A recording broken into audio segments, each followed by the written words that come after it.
Thanks for tuning in to the Football Talk Squadron. I'm Dutch, and this is our college football episode.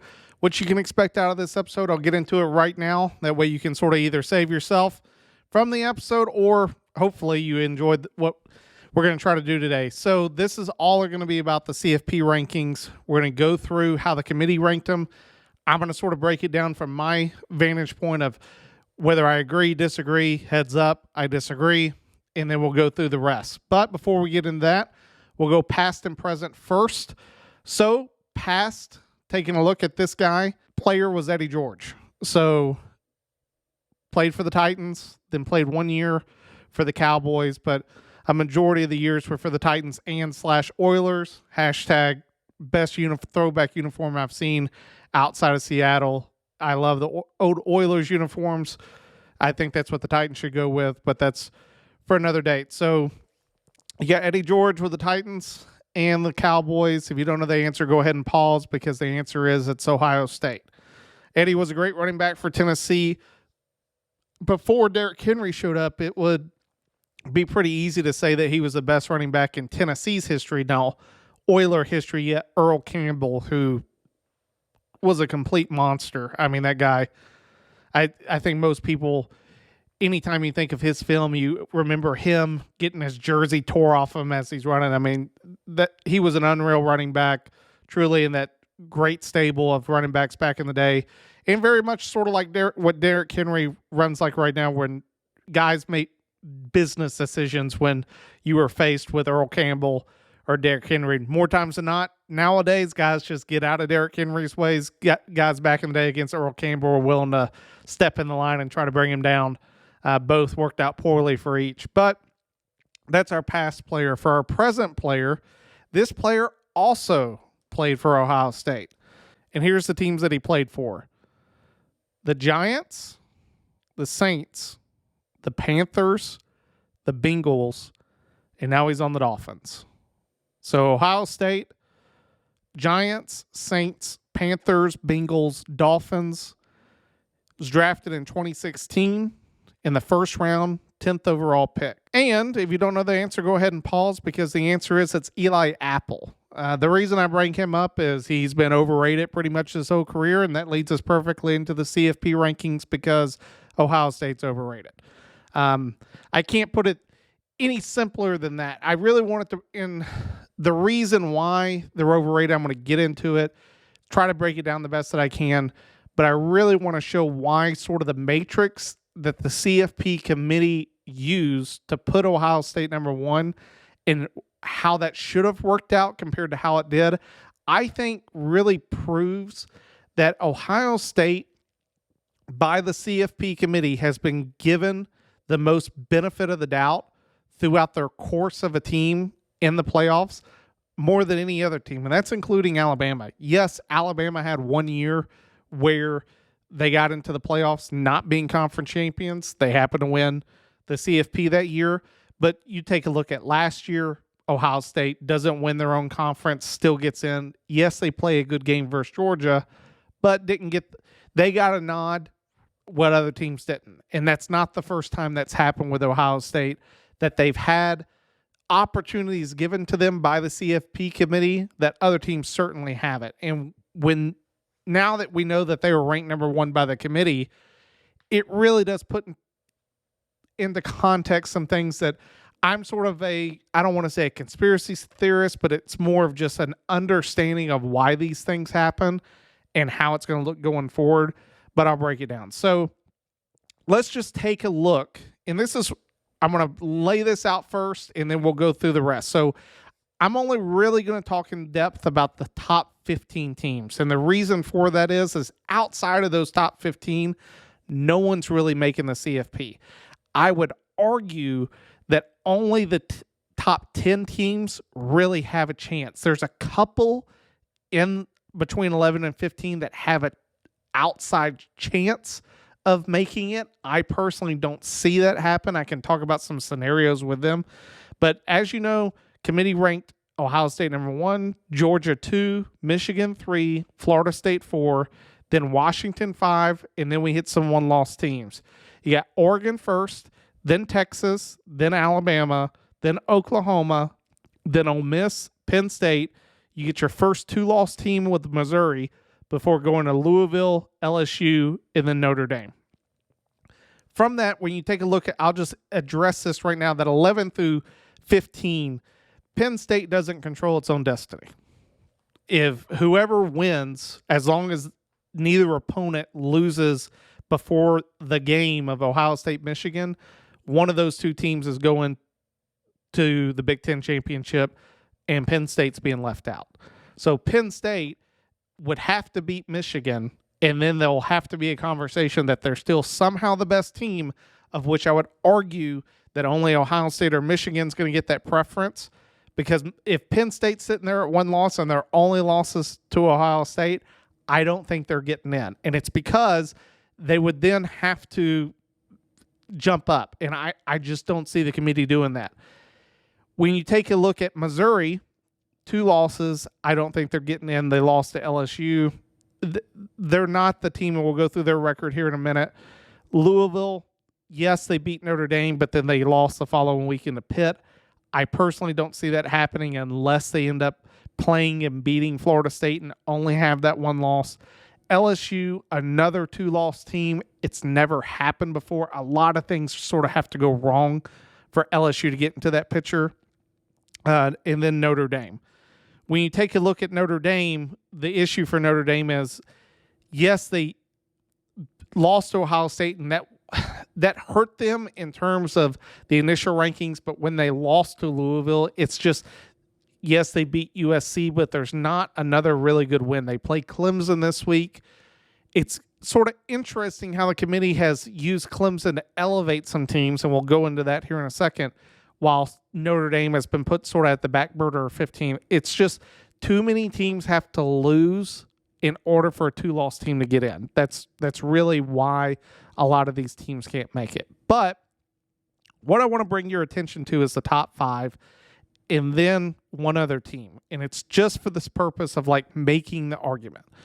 So Ohio State, Georgia, Michigan, Florida State, and Washington have one main trait in common that they are all equal in the committee's eyes on, which is they're all undefeated. They're all 8-0.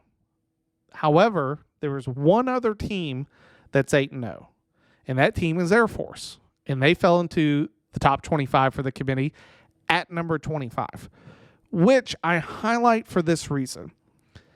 You have a team that is undefeated, that is ranked behind every other team that has 1 and 2 losses compared to the other 8-loss teams that are ranked in the top 5. When that is stated by the committee, you sort of sit back and you go, well, why is that? Well, it's not really strength of schedule, because if it was just based upon strength of schedule, Air Force and Michigan have both played really no one. So they both should sort of be equal on that.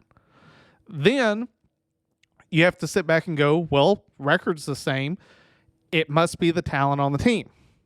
There's not a whole lot else that you're going to be able to say, because Air Force is probably going to win their division and come out as a conference champion.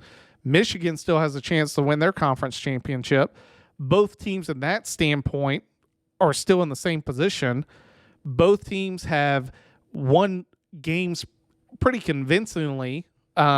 Michigan's done it a little bit better, but in terms of why is Michigan number 3 and Air Force is number 25, you would sit back and go, well, it's not probably a dominance thing. I think the only thing the committee could say is we just think Air Force players are that much worse than everyone else in the top 25. Like that, the top 24 teams' talent alone, especially if all the teams that have 1 or 2 losses are that much greater than Air Force, which I really have a hard time believing, especially when you take a look at some of those teams and their losses.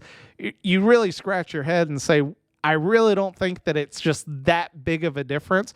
What you're really trying to say is, hey, Air Force, it doesn't matter if you go undefeated this year. You're not getting into your 6 bowl. you're not making it into the playoffs. And I'm not saying that they should be. I'm just highlighting the fact that I find it a little humorous that all the undefeated teams are up top, and then you have the very last undefeated team at the very bottom of the top 25. So you sit back and you go, clearly being undefeated didn't help you advance in the rankings that much, especially in the initial rankings.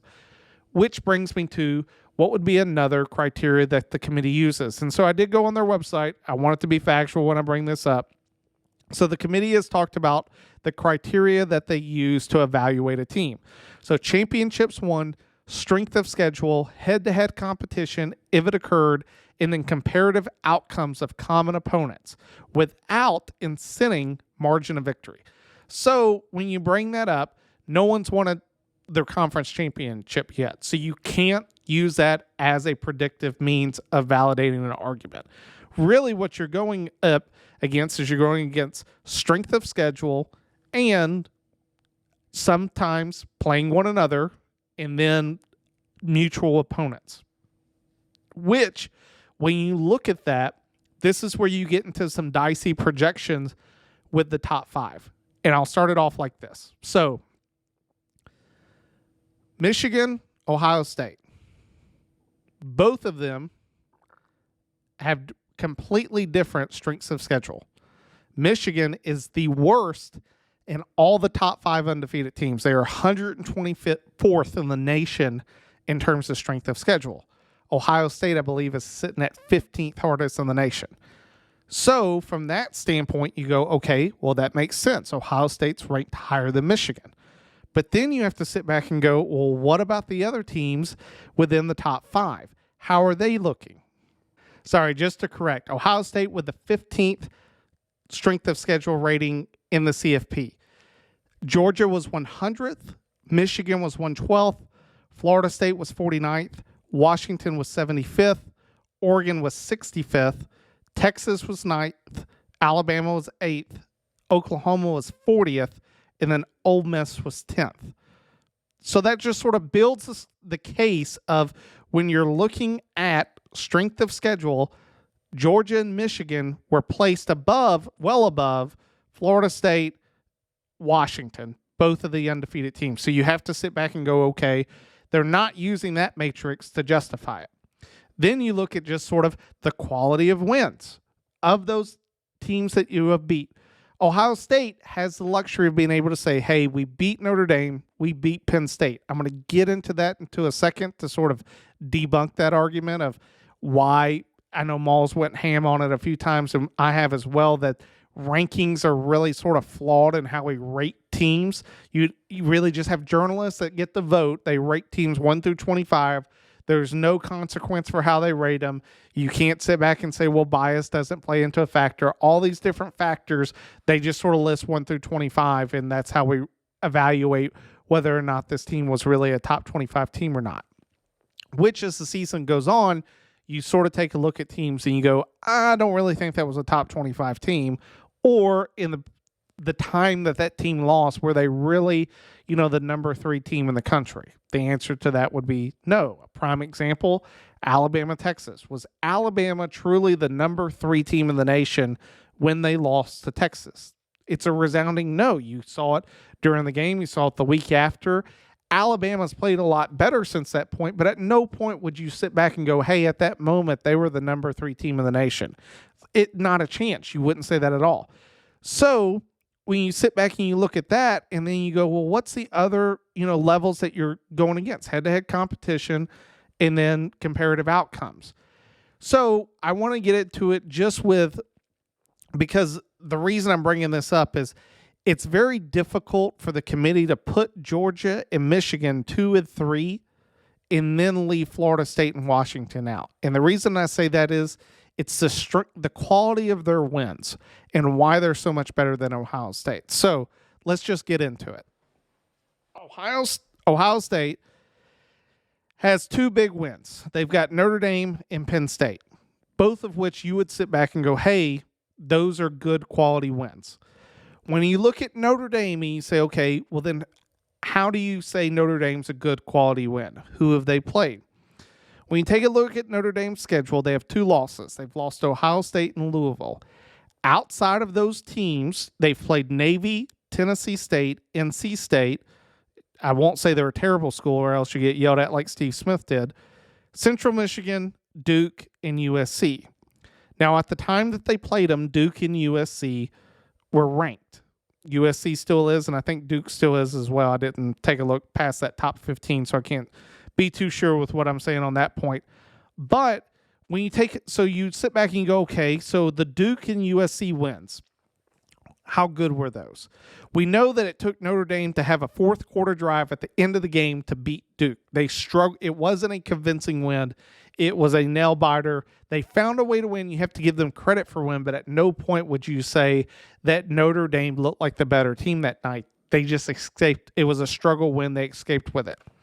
When you take a look at Duke, here's their opponents. They've played Clemson, Lafayette, Northwestern, UConn, Notre Dame, NC State, Florida State, and Louisville. Duke has lost the Notre Dame, Florida State, and Louisville. The only opponent that they played at the time who was ranked was Clemson. And I know I've already talked about Clemson. This is sort of what I was going to go into, that Clemson's 4-4 now. At no point would you sit back and go, Clemson deserved to be ranked at the time that they played him number 9 in the nation. Clemson's not a good football team this year. No one thinks they are right now. So you can't sit back and look at Duke's schedule and go, well, who do they really play? Like, who's their best win? Is it Clemson? I don't know. Maybe it's NC State. Like, it's between Clemson and NC State. Neither one of those teams are you going to sit back and go, hey, that's a really good win. Now, yes, for Duke, it's still a good win. They rarely beat, Clemson. That hasn't happened in a long time. But from the standpoint of, is Clemson a good football team? The answer is no. Like, I get that you beat the name of Clemson, but you didn't beat the Clemson of old. Like, this isn't Deshaun Watson or Trevor Lawrence, Etienne, Wilkins, all these guys on the defense. That's not this team. They're not a playoff team. They're not even going to compete for their own conference type of team. Clemson's not good. So when you sit back and look at Duke and you say, was that a quality win for Notre Dame? I would argue no. Like, it's not a great win because Duke really, at the end of the day, isn't a great football team. They're just better than the Duke that we know of. And I'm not trying to take a huge shot at Duke. It's more just like, this is what the committee should be talking about is Ohio State beating Notre Dame that big of a deal? I would say it's still a win. It's better than a loss, but it's not like they beat this team that is that much better than everybody else. Didn't happen. So then you look at USC. USC, their schedule, San Jose State, Nevada, Stanford, Arizona State, Colorado, Arizona, Notre Dame, and Utah, and then Cal. They've went to overtime against Arizona, squeaked one out against Cal. They've lost to Notre Dame and Utah. So when you sit back and go, well, who in the world is their best win? I'd honestly probably say it's Colorado. Like, and if I had said that after week 3, you'd been like, hey, that's a really good win. And now you'd probably be like, that's not such a good win anymore. Like, it's one of those teams that, yes, they had a lot of hype after the first 3 weeks because they were playing sort of like Duke. They were playing above what we thought they would be playing. Like, we really thought both of those teams would sort of be bottom of the barrel teams. However, now that you take a step and look back, you'd go, look, Colorado and Duke, not the teams that we thought they were. Both of those teams are sort of propping up the other 2 teams that Ohio State beat in Notre Dame and Penn State. Now, Penn State I'll get to in a second. This is more just Notre Dame's opponents. But Notre Dame's being credited with beating USC and Duke, both of which I get. It's still a good win. Like, you needed a win, you found a win. But in terms of making Notre Dame a top 15 team in the nation, no. Like, that's not this awesome win. Especially when I get and the reason I'm bringing this up is when I get to some other teams that are in the top 5 and their opponents that they beat, it's a lot better than this. So then you look at Penn State for Ohio State. Penn State is sitting there at number 11. Let me just read this off. So they played West Virginia, Delaware, Illinois, Iowa, Northwestern, Massachusetts, Ohio State, and Indiana. They lost to Ohio State. The only other ranked opponent they played with was Iowa. And I want to put Iowa into perspective. For the past 2 weeks, the over-under of their games has been the lowest in Vegas history. Vegas hates this team's offense. Yes, they may have a good defense. However, in terms of offensive output, it has been known that Iowa cannot score. Like they are terrible on the offensive side. And when you go and you look at Iowa's schedule, it shows. Like they've played Ohio State, Iowa State, Western Michigan, Penn State, Michigan State, Purdue, Wisconsin, Minnesota. They've lost to Minnesota last week, which was horrendous, 12-10. Then they lost to Penn State. When you look at Iowa's best win, I guess that you're going to say it's either Wisconsin or Michigan State, maybe Purdue. It's one of those three. But at no point are you going to sit back and go, hey, that's a good quality win. Like, yes, you did a Penn State thing. You didn't lose to a bad opponent, but it's not like you beat a good opponent. So why is Penn State number 11? The only thing I can argue is that it justifies the ranking that they're giving Ohio State, that they beat a really good opponent. That's it. Like, outside of that, you look at Penn State in their matrix, and I mean, they've struggled against some teams. They've struggled against Northwestern for a half. They did not look good versus Indiana. Against Ohio State, they were really never in that game. Like Ohio, the score is a little bit more deceiving. It was 20-12, but Penn State put up 6 there at the very, very end within the last minute to make it not 20-6. They never had a chance in that game. At no point during that game where you're like, hey, Penn State has a chance to win this game. You didn't see that. So when you sit back and you look at Ohio State and you see them being number 1 and the quality of those 2 wins against Penn State and Notre Dame, you go, okay, well, those are good wins. Who does everyone else play? Georgia, when you take a look at Georgia, the only thing that you can sit back and say, well, they played Kentucky. Because outside of that, that's their only ranked win right now. Kentucky, what was their schedule? Before they played Georgia and were ranked, they had played these 5 teams: Ball State, Eastern Kentucky, Akron, Vanderbilt, and Florida. Florida had just been ranked because they had just beaten Tennessee. But this is also the same Florida team that we saw get murdered by Georgia this past week, and also the same team that lost to Utah. Like, I think we sort of were talking about it, me and Maul, in a previous episode, of how it's sort of this, like, we just keep rotating these teams into the top, the aft end of the top 25 to justify the rankings of the higher ranked teams and give them, hey, a top 25 win. But at no point was that team really a top 25 team. Florida wasn't, but due to Kentucky beating them, and now they're sitting there at 5-0, who do we put in? We put in Kentucky. Then they get smacked by Georgia. After they lost to Georgia, what did Kentucky's schedule look like? They went on to 3 straight losses. They lose against Georgia, Missouri, and Tennessee. So now you sit back and you're like, well, was Kentucky any good? I'd argue no. Like, we knew they weren't good going into the Georgia game. Like, I think the spread on that game was 21 points. Even Vegas was like, you're kidding me. Like, this isn't a top 25 matchup.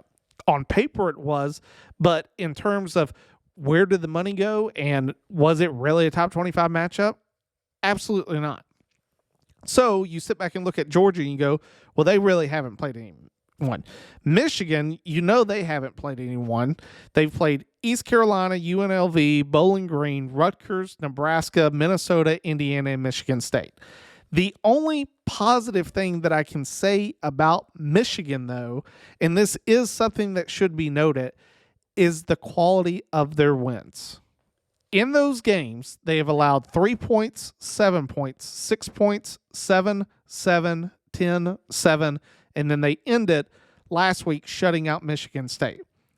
Their defense is on fire. It's playing the best of all the top 5 teams that are undefeated. Without question, Michigan has looked the best against their opponents. Now, strength of schedule says they should because they haven't played anyone, but you look at just the team ahead of them in Georgia, and you say Georgia gave up 20 points to Vanderbilt. I mean, you look at some of the other Georgia's wins throughout the season and how they played teams. South Carolina was beating them. They ended up coming back and beating South Carolina 24-14. They gave up 21 points to UAB. It took a Brock Bowers type of drive to put away Auburn 27-20, but yet here they are and they're ranked above Michigan. So you sit back and you go, are we really putting Georgia ahead of Michigan, even though they've played worse? They've actually been down in the fourth quarter to teams, unlike Michigan has, to multiple teams like Georgia. Now, Georgia wasn't down to multiple teams. It was just to Auburn, but they went down against South Carolina. You sit back and you look at that and you go, well, is that really the Kentucky win why you put Georgia ahead of Michigan? Because last season's not a criteria. That has nothing to do with it. Strength of schedule, yeah, Georgia was what, 110th, I said, or 100th in the nation, and Michigan was 124th. So you sit back and you look at that, or 112th, 12 spots, and beating Kentucky, to me, doesn't signify that big of a change, especially when you look at how both of those teams have played up to this point. Michigan should be ranked ahead of Georgia. How that should have worked out. Because when you look at them on paper, they're pretty much the same team in terms of strength of schedule and who they played. However, Michigan's played a lot better. And there's no arguing that, especially when you take a look at the stats and how the games have unfolded so far. Which leaves the next two opponents that are 8-0, which is Florida State and Washington. And this is where, for me, the argument for Ohio State being number one really loses a lot of steam. Because of who these teams have beaten, especially Washington. By the committee's own rankings, Washington has the best win of any of the top 5 teams. How can I prove that? The team that they beat is ranked directly behind them at number 6 in Oregon. Now, you can sit back and go, well, they're ranked number 5 because they've had some tight games. So is Ohio State. So is Georgia. Why? And so is Florida State. Why is it that the team with the best win is punished compared to the other 4 teams? Because how can you sit back and if you're going to say, well, Michigan's played better than Washington, even though Washington has the best win, Michigan's just played so much better than them, that's why they're ranked higher. Then you can't sit back and go, well, then why is Michigan not ranked ahead of Georgia? There's not a good argument. There's nothing that the committee's going to say that is in their criteria of how they're supposed to look at it that could justify Michigan being a step below Georgia based upon that. So when you take a look at Washington, and this is sort of where it gets interesting, Washington has a mutual opponent. And this is sort of what this fuels the fire a little bit more. So they have the big win against Oregon, but the mutual opponent that I talk about is Michigan State. Washington won 41-7.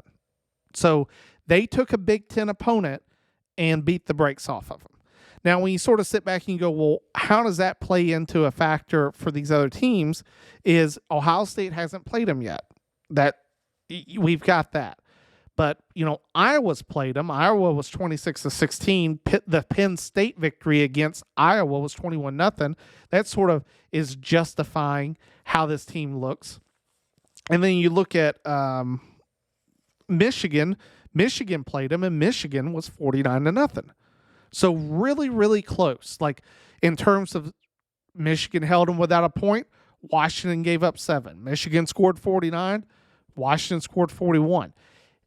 Really close. So in terms of like when you sit back and you look at a quality of win against a mutual opponent, you would say it's a tie. Like giving up 7-0, there's not a big difference there. Looking at strength of schedule between Michigan and Washington, where are we at? Washington was 75th in the nation. Michigan was 112th. So there is over a 20 team, over a 30-point team difference, actually close to 40. It's 35, 36 positions behind is Michigan. So you'd sit back and you go, well, Washington has the better victory. They played a mutual opponent of which they look just as good. They haven't been as convincing in every game, but they have the best quality win on paper. So why is Washington 5? Why is Michigan 3? Why is Georgia 2? And these are this is just the conundrum that the committee put themselves in with making a ranking like this. Is it opens up the door to really start to see that, like, hey, something's not right here. Now I'm going to explain what I think that is here in a minute. But before we get to that, I'll get to the final piece of this puzzle, which was Florida State. So Florida State has some really good wins. You sit back and you go, well, they beat, at the time, the number 5 team ranked team in the nation, LSU, to open it up, and won pretty convincingly, 45-24. They did go to overtime with Clemson, and then they beat Duke pretty convincingly, way more convincingly than Notre Dame did. So they have a better quality of win against the mutual team that Notre Dame played, that's also being ranked, that's also using to fuel Ohio State's schedule by beating Notre Dame and Notre Dame beating Duke. This is how this is like, you can see how the pieces are being built to justify this ranking. Florida State has a mutual opponent in Duke. They beat them more convincingly than Notre Dame did. Then Florida State has a really good quality win against LSU. LSU is sitting here ranked at 14th. It's just 2 spots ahead of Penn State. Now, the committee is going to say, well, you have Penn State and Notre Dame. Those are the 2 quality wins compared to Florida State's 1. But when you take a look at Louisiana, I was about to say Louisiana State, makes some LSU fans mad. When you sit back and you look at LSU's schedule, that's sort of where you get back and you go, okay, well, how did they play some other opponents and how does this matter? So they lose to Florida State and they lost to Ole Miss. Ole Miss is ranked, sitting there at the number 10 team in the nation. They barely lost to them. Then you look at some other scores. Well, they convincingly beat Auburn. Convincingly. 48-18. Compared to Georgia, which only beat them by 7 and needed a touchdown there at the end to beat that team. So you sit back and go, hey, a mutual opponent that Georgia played, LSU handled them while Georgia could not. That's part of the puzzle. Yes, they have 2 losses, which is why they're ranked below Georgia. But with a mutual opponent, you sit back and go, well, they played them even better than they did Georgia. They also are playing the opponent Georgia's about to play in Missouri. Now, it was a tight game, and LSU was losing for a lot of it, but they found a way to win and beat Missouri 49-39. You sit back and you look at that and you go, okay, so they have some good quality wins on paper versus the committee. The committee, they're sitting there, and Missouri's number 12. The team that LSU beat is right behind Penn State.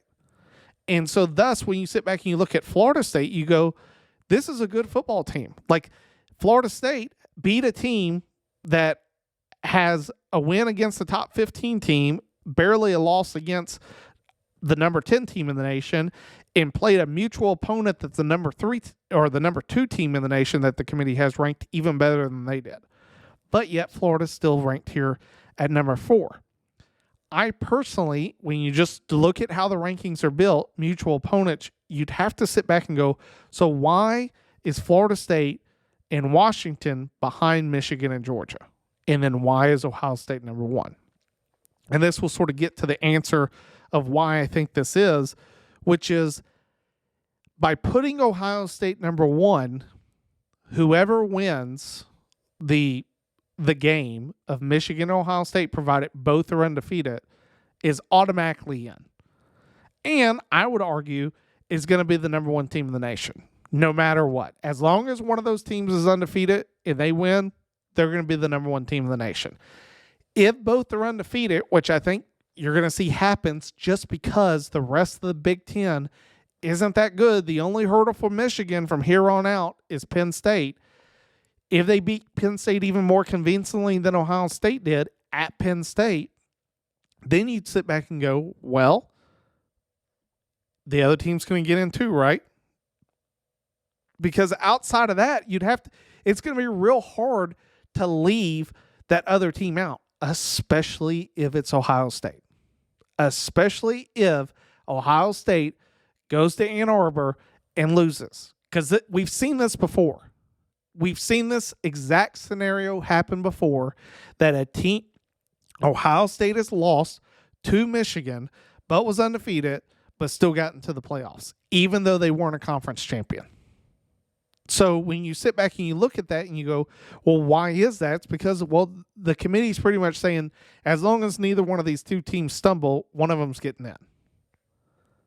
Which I would sit back and go, if the only loss, and this is where my other like big gripe is, Michigan hasn't played anyone. Penn State had to play Ohio State and lost.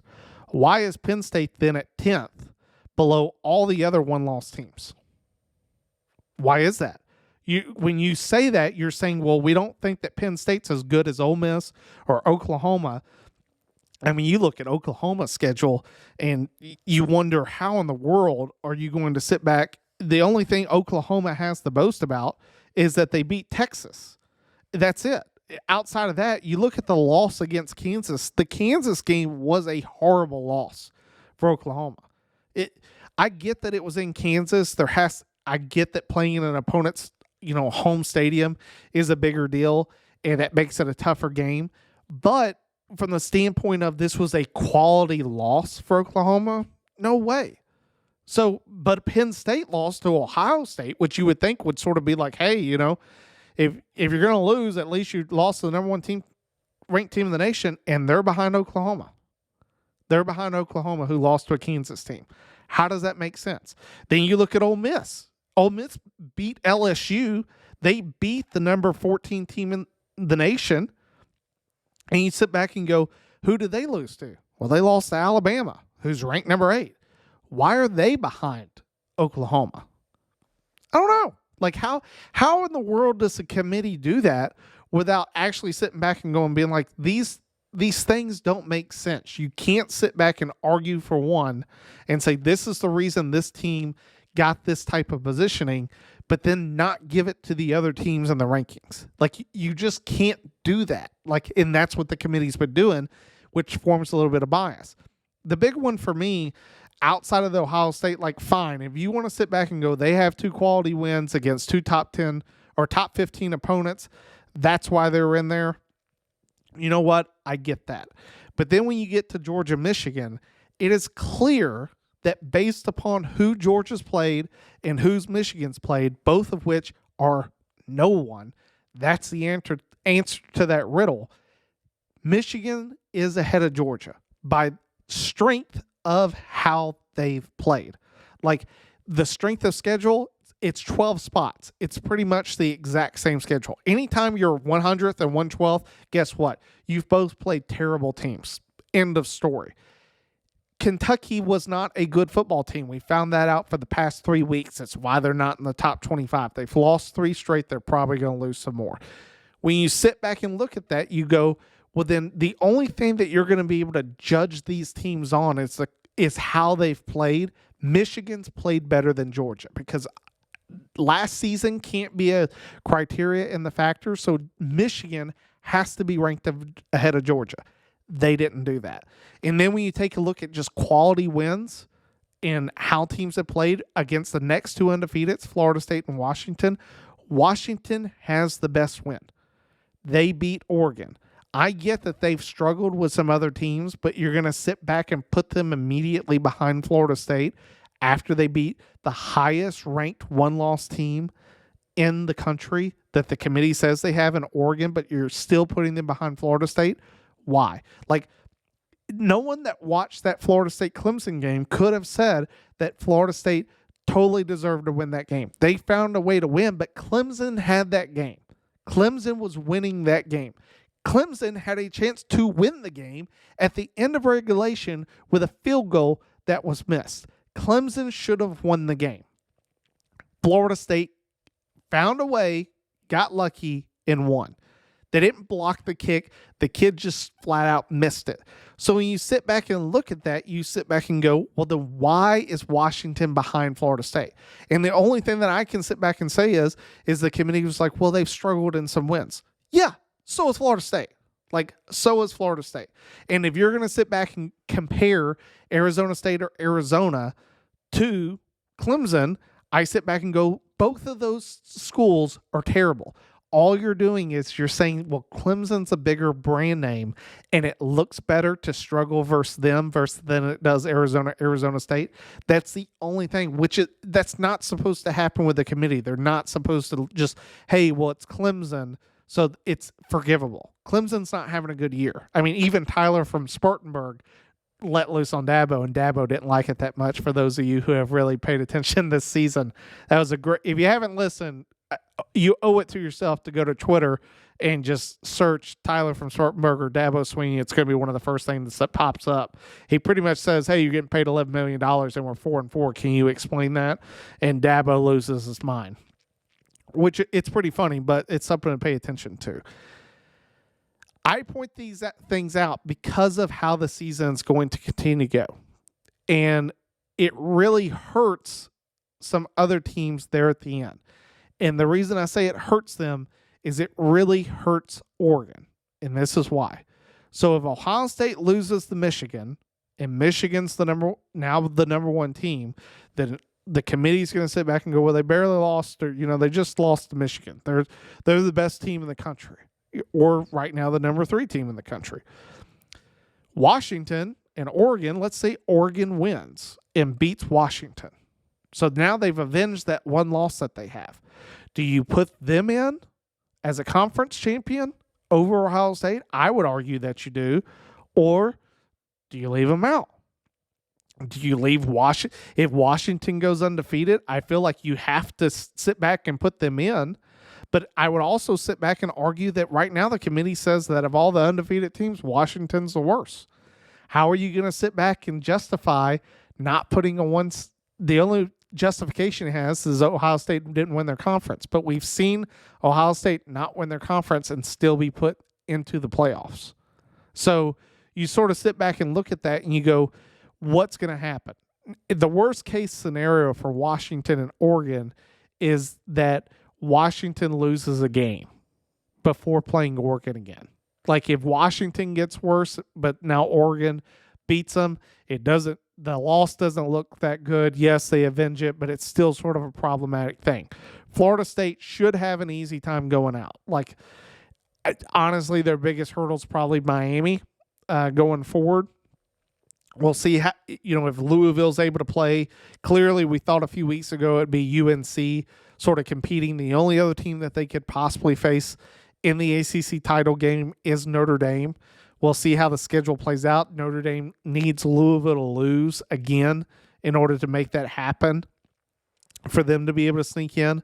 And then you sit back and you look at Michigan and Georgia. Georgia has, of all the top 5 teams right now, Georgia has the easiest remaining schedule, even though their schedule says they don't.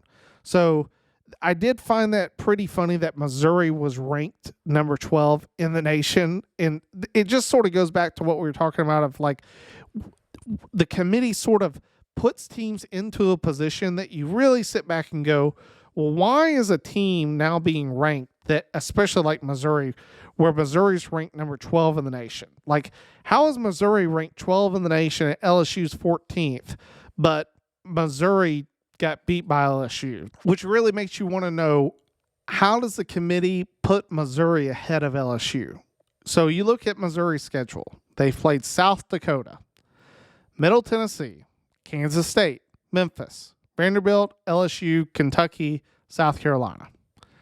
They lost to LSU, and that's their only loss. So they have one loss. But then when you look at the rest of the teams, you go, well, is it Kansas State or Kentucky? Kentucky's not, those are their only 2 ranked teams that they played at the time. Kansas State has snuck back into the top 25, of which I really have a hard time giving them any type of credit for that, because when you look at Kansas State's a 2-loss team. They lost to Missouri and Oklahoma State. They have not beat a ranked team. The only teams they've beat are Houston, TCU, Texas, Central Florida, and Southeastern Missouri State. Like, there's no one on that schedule that you sit back and go, they're not good football teams. None of those football teams are. But yet Missouri is sitting there at number 12. And the only thing you can say is, well, they have one less loss than LSU. Well, LSU also had to go play Florida State. Like, I didn't see Missouri have to go play Florida State. Now, it's probably going to end this weekend because Georgia plays Missouri. But then you look at Georgia's next 3 opponents, which it helps them in the committee's eyes because they're going to be viewed as these great wins with Missouri, Ole Miss, and Tennessee. I sit back and look at that, and do I think that Ole Miss is the number 10 team in the country? No. I'd be the first person to tell you I don't think Alabama is the number 8 team in the country. I think Alabama's defense is playing a lot better, but in terms of Alabama's offense being that much better than everybody else, like they are a 3-point favorite at home. You know, you're getting 3 points from Vegas on the spread. So really Vegas is saying it's a dead even game between them and LSU. Like I would not expect that out of the number 8 team in the country going against a 2-loss LSU. I would sit back and go, I think that they should be at least a 7 to 10 point favorite if they were truly the number 8 team in the country. Vegas doesn't think that, so why in the world is the committee thinking that? You sit back and you look at some of these bigger games happening. Like for Ole Miss, I mean, when you look at them, yes, they've beaten LSU. Yes, they didn't look great against Alabama. They didn't get blown out of the water, but they didn't play as poorly as they have in years prior where they really got smacked. And then you just sort of sit back and you go, well, how in the world are they being ranked number 10? Who have they beat? They beat Tulane, a top 25 team at the time, and they beat LSU. Outside of that, they played Auburn 28-21. You know, pretty much the same score Georgia did. They won by 7. Vanderbilt, they held to 7 points. Georgia only held them to 20. They beat Arkansas, they beat Georgia Tech, and they beat Mercer. Outside of that, you sort of sit back and go, hey, like they don't really have that great of a win outside of LSU. That's it. But yet they're being placed in these certain positions. I know that's been a lot of a rabbit hole for diving deep. For me, and I guess this is the best way to sum it up, is if you take the committee's criteria, which is strength of schedule, common opponents, and actually, wins, like who have they beat? I think that it would be hard not to put Washington number 1. Yes, Washington struggled, but they have the best win on paper that the committee's ranked. Their schedule is 75th in the nation. It's not the best. It's not the worst. It's sort of just there. I'd have to argue that if you're just looking at those metrics, it'd be hard not to put them number 1. If I was going to put a team number 1, I think it's Florida State. Like, Florida State has the win against LSU. They've beaten Duke. They've beaten the teams that the committee have said are good. By the committee's standards, Florida State should be number 1, followed by Washington. And then if you want it to, then you can put Ohio State. And then I'd put Michigan. And then I'd put, Georgia. Georgia, to me, has played no one, and they've looked bad doing it at times. That's my biggest hit on Georgia and why they're number 2. If it was just up to me and like what the committee is supposed to do, which is say, hey, we take into account these metrics, but it's really about putting the best teams on the field, it would be hard not to argue that Michigan has played the best of anyone in the top 5. Yes, they haven't played a super high-quality opponent. I would argue some other teams haven't. Like, I go back to the Ohio State and Notre Dame. It wasn't that they convincingly beat Notre Dame. It took Notre Dame only having 10 guys on the field for Ohio State to find that, to find the first time in leading that game there at the end. Like, that's what it took to beat Notre Dame. It took having Notre Dame not have an extra guy on the field. That's what it took. Penn State, who's Penn State played? No one. Like, them beating Penn State wasn't a big deal. It was a big deal because, journalists said it was a big deal because they ranked Penn State high. But really, was Penn State ranked that high? No. This has been the same Penn State that we've seen for the past 20 years since Joe Pa died, that they're just a mediocre football team. Yes, they beat the teams that they're supposed to beat in the Big Ten in terms of the bad teams, but they never can beat both of the good teams. Like, they cannot do it. It's why they've never been to the CFP. That's why.